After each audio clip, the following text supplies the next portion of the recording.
জুলাই আন্দোলনকে কোনো নির্দিষ্ট রাজনৈতিক দলের বলে দাবি করার সুযোগ নেই বলে মন্তব্য করেছেন পানি সম্পদ মন্ত্রী শহীদ উদ্দিন চৌধুরী অ্যানি। তিনি বলেন, এটি ছিল একটি সর্বজনীন গণ আন্দোলন, তাই এই আন্দোলনকে নিজেদের বলে দাবি করে বিভাজন সৃষ্টি বা রাজনৈতিকভাবে ব্যবহার করার কোনো সুযোগ নেই।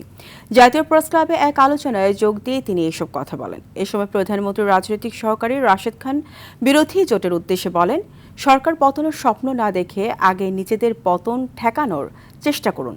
ইতিমধ্যে বিরোধী দলীয় জোটের পতন শুরু হয়েছে। জামাত এনসিপির কাছে দেশের সার্বভৌমত্ব নিরাপদ নয় বলেও মন্তব্য করেন তিনি।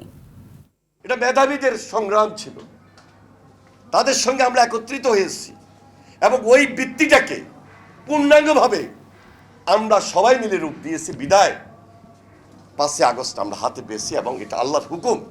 এটাকে কারোর পক্ষে নেওয়া এবং এটার মধ্যে দ্বিধা বিভক্তি নিয়ে আসা এই সুযোগ নাই। তারা নাকি এক হলে, একতাবদ্ধ হলে বিএনপি সরকারের পতন হবে, এইসব কথাবার্তা বলে আজকে তারা ফাঁকা ওয়াজ দিচ্ছে।